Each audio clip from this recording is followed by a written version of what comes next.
ಎಲ್ರಿಗೂ ನಮಸ್ಕಾರ. ತುಂಬಾ ಖುಷಿ ಆಗ್ತದೆ ಮೊದಲನೇದಾಗಿ ಎಲ್ರಿಗೂ ನೋಡೋದಕ್ಕೆ. ಹಾಗೆ ಥ್ಯಾಂಕ್ ಯು ಎಲ್ರಿಗೂ ಬಂದಿದ್ದಕ್ಕೆ. ಸಾಂಗ್ ಫಸ್ಟ್ ಟೈಮ್ ಆಕ್ಚುಲಿ ನಾನು ನೋಡಿದ್ದಕ್ಕೆ. ನಮ್ಮ ಮಾರುತ ಸಿನಿಮಾದ ಸ್ಪೆಷಲ್ ಏನು ಅಂತ ಹೇಳಿದ್ರೆ ನನ್ಗೆ ಯಾವಾಗ್ಲೂ ಒಂದು ಮನ್ಸಲ್ಲಿ ಹೇಳ್ತದೆ, ಒಂದು ಖುಷಿ ಏನು ಇಲ್ಲ, ಒಂದು ಭಯ ಏನು ಅಂತ ಹೇಳಿದ್ರೆ ನಾನು ನೋಡಿರಲ್ಲ ಯೂಶಲ್ ಆಗಿ. ಬೇರೆ ಸಿನಿಮಾದಲ್ಲಿ ನಾನು ನೋಡಿರ್ತೀನಿ, ಯೂಶಲ್ ಆಗಿ ನೋಡ್ಬಿಟ್ಟಿದ್ದು ಓಕೆ ಇದು ಹಿಂಗೆ ಬಂದಿದೆ ನಂಗೆ ಗೊತ್ತಿರುತ್ತೆ ಸಿನಿಮಾ ನೋಡುತ್ತೆ. ಇದು ನೋಡೋಕೆ ಎಕ್ಸೈಟ್ಮೆಂಟ್ ಇರುತ್ತೆ, ಕ್ಯೂರಿಯಾಸಿಟಿ ಇರುತ್ತೆ ಹೆಂಗಿದೆಯಾ ಅಂತ. ಫಸ್ಟ್ ಶಾರ್ಟ್ ಓಪನ್ ಆಗಿನ ಮುಂಚೆ ರಮೇಶ್ ಅವ್ರ ಒಂದು ಮಾತು ಹೇಳಿದ್ರು ಸಿಕ್ಕಿದಾಗ, ನೀವು ಲಿರಿಕಲ್ ವಿಡಿಯೋ ನೋಡಿ ಆಮೇಲೆ ನೀವು ಮಾತಾಡೋದ ನೋಡಿ ಅಂತ ಹೇಳಿದ್ರು. ಅದೆಲ್ಲ ಡಿಸ್ಕಸ್ ಮಾಡ್ತಾ ಇರ್ತೀವಿ. ಫಸ್ಟ್ ಶಾರ್ಟ್ ನೋಡಿದಾಗ ನನಗೆ ಒಂದು ಫೇವ್ರೇಟ್ ನಾನು ಶಾರ್ಟ್ ಓಪನ್ ನಮ್ಗೆ ಬೃಂದ ಗಂಟೆ ಪಕ್ಕ ಇದಾಯ್ತು ಕ್ರೇಜಿ ಆಗಿದೆ ಹೆಂಗೆ ಹೇಳ್ತಿರೋ ಇನ್ನು ಸಾಂಗ್ ಸ್ಟಾರ್ಟ್ ಆಗಿಲ್ಲ ಅಂತ. ಇದು ಓಪನಿಂಗ್ ಯಾಕೆ ಒಂದು ಫೀಲಿಂಗ್ ಬರ್ತಾ ಇದೆ ಅಂತ. ಫಸ್ಟ್ ಶಾರ್ಟ್ ಬೃಂದಾಗ ಒಂದು ಏನು ದೇವತೆದು ಒಂದು ಭಕ್ತಿ ಲುಕ್ ಅಲ್ಲಿ ಇರೋದು ಒಂದು ಫೋಟೋ ನೋಡ್ಬಿಟ್ಟು ನನಗೆ ಅಪ್ಪ ಅನ್ಸ್ತು. ಲೈಕ್ ಪ್ರತಿಯೊಬ್ಬ ಆಕ್ಟರ್ಗು ಯೂಶಲ್ ಆಗಿ ಒಂದೇನೋ ಒಂದು ಡಿವೈನ್ ಫೀಲ್ ಇರೋ ಲುಕ್ ಬಂದ್ರೆ ನೋಡಕ್ಕೆ ಒಂದು ಖುಷಿ. ಇತ್ತೀಚೆಗೆ ಯಾವ್ದೇ ಸಿನಿಮಾಗಳು ತಗೊಂಡ್ರು ಹೀರೋಯಿನ್ ಅಂದ್ರೆ ಗ್ಲಾಮರ್, ಹೀರೋಯಿನ್ ಅಂದ್ರೆ ಎಕ್ಸ್ಪೋಸಿಂಗ್, ಈ ತರ ಆಗೋಗಿದೆ. ಬಟ್ ಯಾವಾಗ್ಲೂ ಹುಡುಗರಿಗೆ ಇಷ್ಟ ಆಗೋದು ಅಂತ ಹೇಳಿದ್ರೆ ಇಂಡಿಯನ್ ಹುಡುಗಿರು, ಇಂಡಿಯನ್ ಕಲ್ಚರ್ ಇದ್ದರೆ ನಮ್ಗೆ ಹುಡುಗರಿಗೆ ಇಷ್ಟ. ಬಟ್ ಈ ದೇವ್ರ ಸಾಂಗ್ ಇದ್ದಾಗ ನನ್ಗೆ ಏನ್ ನೋಡಿದಿಲ್ಲ, ಒಂದ್ ಶಾರ್ಟ್ ಹೊಡಿದ ತಕ್ಷಣ I was like totally taken aback. First credits ಅದು ಆಕ್ಚುಲಿ ಸಲ್ಲಬೇಕಾಗಿರೋದು ಡೈರೆಕ್ಟರ್ಗೆ ಅಂತ ಹೇಳಕ್ ಇಷ್ಟಪಡ್ತೀನಿ. ಯಾಕಂದ್ರೆ ಲಿರಿಕ್ಸ್ ಅವ್ರು ಬಂದಿತ್ತು. ನನ್ನ ಪರ್ಸನಲ್ ಫೇವ್ರೇಟ್ ಸಾಂಗ್ ಇದು, ಮತ್ತೆ ಇನ್ನೊಂದು ಹರಿಚರಣ್ ಇನ್ನೊಂದು ಹೇಳಿದ್ರೆ ನನ್ಗೆ ಅವೆರಡು ಪರ್ಸನಲ್ ಫೇವ್ರೇಟ್. ತುಂಬಾ ಇಷ್ಟ ಆಗಿದೆ ಲಿರಿಕ್ಸ್. ಒಂದು ದೇವಿ ಮೇಲೆ ಹಾಡ್ ಮಾಡೋದು, ಸಿನಿಮಾ ಕತೆಗೆ ಸೂಕ್ತವಾಗಿ ದೇವಿ ಮೇಲೆ ಹಾಡ್ ಮಾಡೋದು ತುಂಬಾ ಕಷ್ಟ. ಬಟ್ ಕತೆಗೆ ಕರೆಕ್ಟ್ ಆಗಿ ಬ್ಲೆಂಡ್ ಆಗೋ ತರ ಒಂದು, ಯಾಕಂದ್ರೆ ನನಗೆ ಕತೆ ಗೊತ್ತಿದ್ದ ವಿಜುವಲ್ಸ್ ನೋಡಿದಾಗ ತುಂಬಾ ಇಷ್ಟ ಆಯ್ತು. ಹಾಗೂ ಬೃಂದರ್ ಎಮೋಷನ್ಸ್ ಯಪ್ಪ ತುಂಬಾ ಚೆನ್ನಾಗಿ ಕ್ಯಾಪ್ಚರ್ ಮಾಡಿದ್ರು. ನನಗೆ ಆಸ್ ಅನ್ ಆರ್ಟಿಸ್ಟ್ ನನಗೆ ಅನಿಸ್ತಾ ಇದ್ರೆ ಒಂದ್ ಒಳ್ಳೆ ಸಾಂಗ್ ಸಿಕ್ಬಿಡ್ತಲ್ಲ, ಒಂದ್ ಒಳ್ಳೆ ಪೋಸ್ಟರ್ ಸಿಕ್ಬಿಡ್ತಲ್ಲ, ನಮ್ದು ಯಾವ ಗುರು ಅಂತ ಕಾಯ್ತಾ ಇದೀನಿ. ಸೊ ಜೊತೆಗೆ ಎಕ್ಸ್ಪೀರಿಯನ್ಸ್ ಅಂತ ಹೇಳಿದ್ರೆ ನಾರಾಯಣ್ ಸರ್ ಎಕ್ಸ್ಪೀರಿಯನ್ಸ್ ಅಂತ ಹೇಳಿದ್ರೆ ಅವ್ರ ಜೊತೆ ಹೇಳ್ಬೇಕಂದ್ರೆ ಫಸ್ಟ್ ಡೇ ಸೆಟ್ ಬಂದಾಗ ನಾನು ಒಂದು ಅರ್ಥ ಆಗಿದೆ ಏನು ಅಂತ ಹೇಳಿದ್ರೆ, ಸರ್ಗೆ ಏನ್ ಬೇಕೋ ಅದೇ ತರ ಆಕ್ಟ್ ಮಾಡ್ಬೇಕು. ಯಾಕಂದ್ರೆ ಯೂಶಲ್ ಆಗಿ ಅವ್ರು ಈ ತರ ಅಂತ ಹೇಳಿದಾಗ ನಾನು ಏನೇ ಟ್ರೈ ಮಾಡೋದು ಅದು ವರ್ಕ್ ಆಗ್ತಾ ಇರಲಿಲ್ಲ. ಬಟ್ ನಾನು ಆಸ್ ಅನ್ ಆಕ್ಟರ್ ಏನೇ ಹೇಳಿದ್ರು ನಾನು ಕೇಳ್ತಾ ಇದ್ದೆ, ಓಕೆ ಇದು ವರ್ಕ್ ಆಗ್ತಲ್ಲ ಅನ್ಸುತ್ತೆ, ಇದು ಇವ್ರೇನು ಹೇಳ್ತಾರೆ ಅಂತ. ಬಟ್ ಒಂದು ನನ್ಗೆ ತುಂಬಾ ಈಸಿ ಆಗಿದೆ ಅಂತ ಹೇಳಿದ್ರೆ ವೇರಿಯೇಷನ್ಸ್.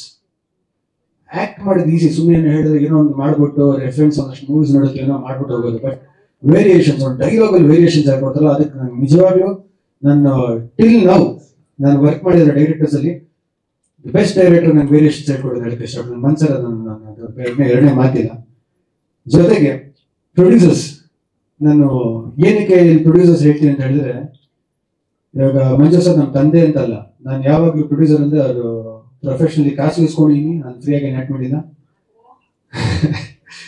ನಿಜವಾಗ್ಲೂ ಅವರು ಪ್ರೊಡ್ಯೂಸರು ರಮೇಶ್ ಸರ್ ಮತ್ತು ಮಂಜು ಸರ್ ಎಷ್ಟು ಡೆಡಿಕೇಟೆಡ್ ಆಗಿದ್ದಾರೆ ಅಂದ್ರೆ, ಡೈರೆಕ್ಟರ್ ಸರ್ ಅಂದ್ರೆ ಅವ್ರಿಗೆ ಪ್ರಾಣ. ನನ್ಗೆ ಒಂದ್ ಮಾತ್ರ ಗೊತ್ತಂದ್ರೆ ಡೈರೆಕ್ಟ್ ಏನ್ ಹೇಳಿದ್ರು ಲೈನ್ ಕ್ರಾಸ್ ಮಾಡಲ್ಲ. ನಾನು ಆರ್ಟಿಸ್ಟ್ ಆಗಿ ಒಂದ್ಸಲ ರಿಕ್ವೆಸ್ಟ್ ಮಾಡಿ ತಿನ್ಬೇಕು ಅಂತ, ಆರ್ಟಿಸ್ಟ್ ನೋ ಡೈರೆಕ್ಟರ್. ಅವ್ರು ಇವತ್ತು ಒಂದ್ ಹೇಳಿ ನನ್ಗೆ ತುಂಬಾ ಇಷ್ಟ ಆಗಿದೆ ಅಂತ ಹೇಳಿದ್ರೆ, ಇತ್ತೀಚೆಗೆ ಕೇಳ್ತಾರೆ ಏನು ಹೀರೋ ಯಾರು ಅಂತ. ಸಿನಿಮಾಗೆ ಅವ್ರು ಮೊನ್ನೆ ಹೇಳಿದ್ರು ನಮ್ಮ ಕಥೆನೇ ಹೀರೋ ಸರ್ ಅಂತ. ನಿಜವಾಗ್ಲೂ ಅದು ತುಂಬಾ ಖುಷಿ ಆಯ್ತು ಸರ್ ಹೇಳಿದ್ರು. ಯಾಕಂದ್ರೆ ಇವತ್ತಿನ ದಿವಸಕ್ಕೆ ಎಲ್ಲಾ ಮಲ್ಟಿಸ್ಟಾರ್ ಹೋಗ್ಬಿಟ್ರಿ, ಎಲ್ಲಾ ಸ್ಲೋ ಮೋಷನ್ ವರ್ಕ್ ಆಗ್ಬಿಡ್ತು, ಯೂಟ್ಯೂಬರ್ಸ್ ನಮ್ ತೆಗೆದ್ಬಿಟ್ರು ಶಾರ್ಟ್ ನಡ್ಕೊಂಡ್ ಬರ್ತಾ. ಬಟ್ ಅವ್ರ ಕತೆ ಇದೆಯಲ್ಲ ಸರ್, ಈ ಕತೆ ಇದೆಯಲ್ಲ, ನಿಜವಾಗ್ಲೂ ನಂಗೆ ಅವತ್ತು ಕತೆಗಳಾಗ ಏನಂತ ಗೊತ್ತಾಗಿಲ್ಲ. ಇವತ್ತು ನಡೀತಾರೆ ಎಲ್ಲಾ ಘಟನೆಗಳು ನೋಡಿದಾಗ ಈ ಪರ್ಫೆಕ್ಟ್ ಕತೆ ಅಲ್ವಾ ಇದು ಬರುವುದು, ಪರ್ಫೆಕ್ಟ್ ಕತೆ. ನಾವು ಲಕ್ಕಿ ನಂಗೆ ಸಿಕ್ಬಿಟ್ಟಿದ್ದು ಸರ್ ಜೊತೆ ಆಕ್ಟ್ ಮಾಡಿದೀನಿ. ಚಿಕ್ಕ ವಯಸ್ಸಿಂದ ಅವ್ರನ್ನ ನೋಡ್ಕೊಂಡು ಬೆಳೆದ ಹುಡುಗ ನಾನು.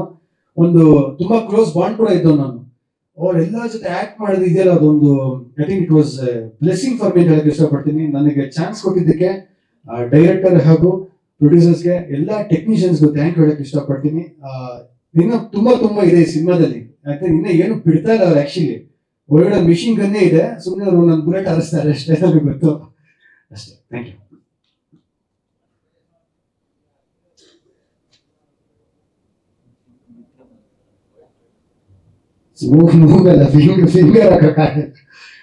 ಇಲ್ಲ ಸರ್. ಆಮೇಲೆ ನಾನು ಯೂಶಲಿ ಡಿಸ್ಕಷನ್ಸ್ ಅಂತ ಇರುತ್ತೆ ಸರ್ ಯಾವಾಗ ನನ್ಗೆ. ಅದು ಕೆಲವು ಸತಿ ಅದು ತಪ್ಪಾದಾಗ ಅದು ಮೂಗ್ ತೋರಿಸೋದು ಅಂತ ಹೇಳೋದು, ಕೆಲವು ಸತಿ ಅದು ಒಳ್ಳೆ ರೀತಿಲಿ ಅಂತ ಹೇಳೋದಲ್ಲ, ಸೀನಿಯರ್ಸ್ ಆಕ್ಟರ್ಸ್ ಹೇಳ್ತಾರೆ.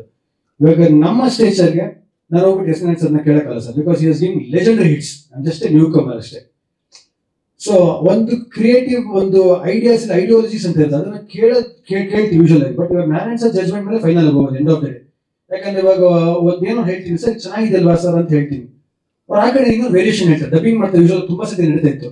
ಹೇಳು ಚಿನ್ನ ಅಂತ ಈ ತರ ಹೇಳ್ತೀನಿ ಸರ್ ಚೆನ್ನಾಗಿಲ್ಲ ಅಂತ, ಈ ತರ ಹೇಳುವಂತ ಒಂದು ಡೈಲಾಗ್ ಏನೋ ಒಂದು ವೇರಿಯೇಷನ್ ಇರುತ್ತೆ. ಹೇಳಿದಾಗ ಇದ್ಯಾಕೆ ನಾನು ಹೊಳಿಲಿಲ್ಲ, ಅಲ್ಲ ನನಗೆ 100% ನಾನು ಕೇಳ್ತೀನಿ ಸರ್ ಇದು ಅನ್ಸುತ್ತೆ ಅಂತ. ಯಾಕಂದ್ರೆ ನಾನು ಆಕ್ಟರ್, ನಾನು ಕಲಿಬೇಕಲ್ವ ಸರ್.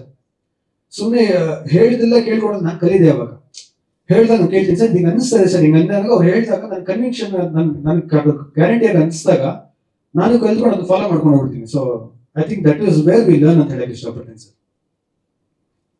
ಇದೆಯಾ?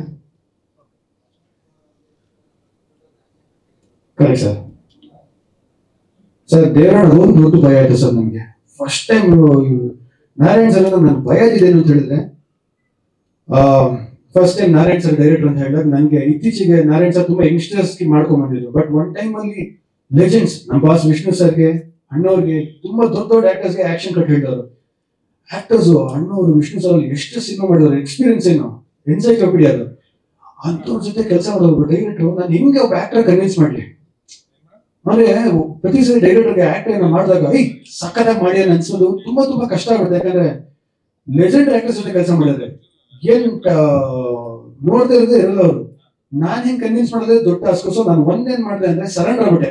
ಫಸ್ಟ್ 2 ವರ್ಷ ಆಕ್ಟ್ ಮಾಡಿ ಟ್ರೈ ಮಾಡ್ತಾ ಇದ್ದೆ ನನಗೆ ಗೊತ್ತಿರೋ ರೀತಿ. ಬಟ್ ಡೈರೆಕ್ಟರ್ ಇಲ್ಲ ಹಿಂಗ್ ಬೇಕು ಅಂತ ಹೇಳಿದಾಗ ಓಕೆ ಇದು ಸೆಟ್ ಆಗ್ತಲ್ಲ, ಅವ್ರಿಗೆ ಇಷ್ಟ ಆಗ್ತಲ್ಲ. ನನಗೆ ಒಂದೇ ಹೇಳಿದ್ದು ಸರ್ ನೀವ್ ಏನ್ ಹೇಳ್ತೀರೋ ಅದನ್ನ ಫಾಲೋ ಮಾಡ್ತೀನಿ ಅಂತ.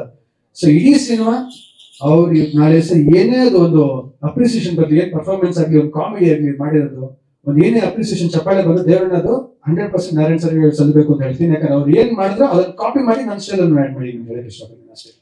Thank you. Challenge sir, challenging ಏನು ಅಂತ ಹೇಳಿದ್ರೆ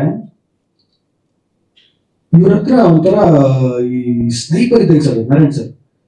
ಇವಾಗ ಏನೋ ಒಂದು ಆಕ್ಟ್ ಮಾಡ್ತಾ ಇದೀವಿ, ಹಿಂಗ್ ಬಂದು ನೋಡೋದಿರುತ್ತೆ, ಹಿಂಗ್ ಬಂದಿರುತ್ತೆ, ಹಿಂಗ್ ನಡ್ಕೊಂಡೋದಿರುತ್ತೆ. ಅವ್ರು ಕರೆಕ್ಟ್ ಆಗಿ ಹೇಳ್ತಾರೆ, ಇಲ್ಲಿ ಬಂದಾಗ ರೆಪ್ಪೆ ಡೌನ್ ಆಗ್ಬೇಕು, ಇಲ್ಲಿ ನೋಡ್ಬೇಕು, ಹಿಂಗ್ ನೋಡ್ಬೇಕು, ಫೀಲ್ ಆಗ್ಬೇಕು, ಇದ್ ಮಾಡ್ಬೇಕು ಅಂತ. ಒಂದೇ ಒಂದು ಚಿಕ್ಕ ಮೂವ್ಮೆಂಟ್ ಇಲ್ಲ, ಚಿಕ್ಕ ಎಕ್ಸ್ಪ್ರೆಷನ್ ಮಿಸ್ ಮಾಡೋದು ಅದೊಂದು ಕಂಡಲ್ಲಿ ಬಿಡ್ತಾರೆ.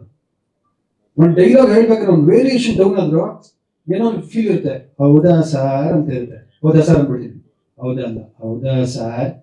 ಎಕ್ಸ್ಪ್ರೆಷನ್ಸ್ ಹೇಳ್ಕೊಡ್ತಾರೆ, ರಿಯಾಕ್ಷನ್ಸ್ ಎಕ್ಸ್ಪ್ರೆಷನ್ಸ್ ಹೇಳ್ಕೊಡ್ತಾರೆ. ನಾವು ಅದು ಕರೆಕ್ಟ್ ಮಾಡಿಲ್ಲ ಅಂದ್ರು ಆ ಟೇಕ್ ಮತ್ತೆ ಅವ್ರು ತೋರಿಸ್ತಾರೆ, ಇದೊಂದು ಮಾಡಿಲ್ಲ ಅಂತ ಸಖತ್ ಪಿನ್ ಪಾಯಿಂಟ್ ಮಾಡ್ತಾರೆ. ಆಸ್ ಅನ್ ಆಕ್ಟರ್ ಏನಾರ ಕರೆಕ್ಟ್ ಆಗಿ ಶಾರ್ಪ್ ಆಗಿ ಅಂದ್ರೆ ದೇವರಣ್ಣ ಅವ್ರು ಹೇಳೋದು ಅರ್ಥನೇ ಆಗಲ್ಲ. ನಾವು ಅದಕ್ಕೆ ಸುಮ್ಮನೆ ಅವ್ರು ನೋಡ್ಕೊಂಡು ಕಾಪಿ ಮಾಡಿದೆ ಈ ಸಿನಿಮಾದಲ್ಲಿ.